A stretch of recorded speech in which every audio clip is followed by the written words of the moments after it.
আসসালামু আলাইকুম, welcome my YouTube channel. আজকে আপনাদের দেখাবো নদীর মুন্দিরপাল্লা মাছ দিয়ে আলু দিয়ে চচ্চড়ি রান্নার রেসিপি। চলেন তাহলে দেখানো যাক।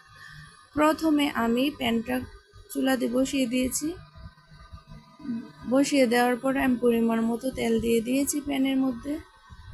তারপরে এই তো দেখতেই পাচ্ছেন যা যা দিয়ে আমি রান্না করব।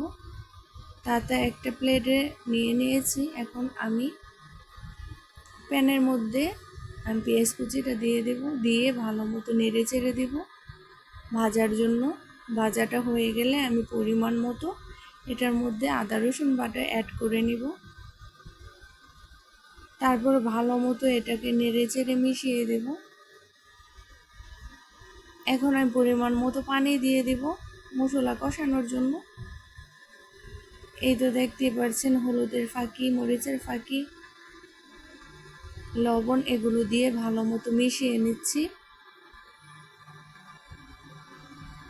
যাতে মশলাটা কষানো ভালো হয়। ওই পাশে আরেক পাশে আমি ভাতটা বসিয়ে দিয়েছি। দেখতেই পাচ্ছেন ভাতের বলক এসে পড়েছে। আরেক পাশে আমি তরকারিটা বসিয়ে দিয়েছি। এদিকে তরকারির মশলাটা কষানো হয়ে গেছে। এখন আমি কাঁচামরিচটা দিয়ে দিলাম।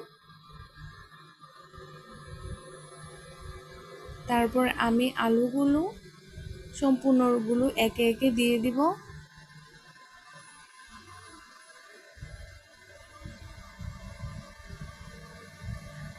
সবটুকু দেওয়া হয়ে গেলে ভালো মতো এটাকে কষিয়ে নিচ্ছি। কষানো হয়ে গেলে আলুটা আমি টমেটোটাকে দিয়ে দিব।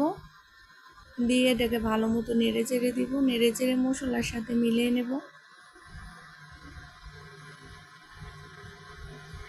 এখন তরকারিটা কষানো হয়ে গেলে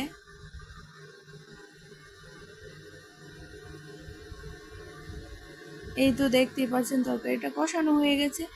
এখন আমি পরিমাণ মতো পানি অ্যাড করে নিলাম।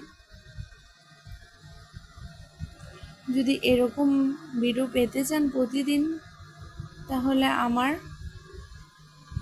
ভিডিওগুলোর মধ্যে লাইক, কমেন্ট, শেয়ার, সাবস্ক্রাইব করে দিবেন। আর প্রতিদিনের নিত্য নতুন ভিডিও পেতে বেল বাটনটা চেপে দিবেন। আর তরকারির রান্নাটা কীরকম হয়েছে কমেন্টে জানাবেন সবাই। এখন মাছটা আমি দিয়ে দেব।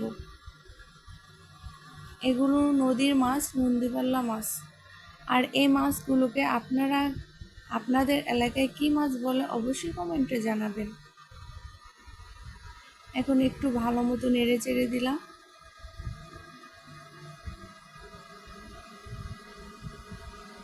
এই পাশে আমার ভাতটাও হয়ে গেছে। আমি ভাতটা ঠিকা দিয়ে বেড়ে নিয়ে এসেছি।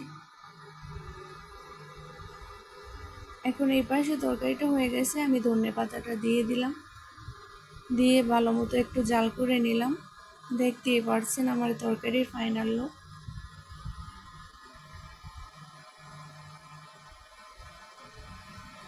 আর এরকম নিত্য নতুন রেসিপি পেতে অবশ্যই লাইক, কমেন্ট, শেয়ার, সাবস্ক্রাইব করতে ভুলবেন না, যদি ভিডিওগুলো ভালো লাগে। আল্লাহ হাফেজ।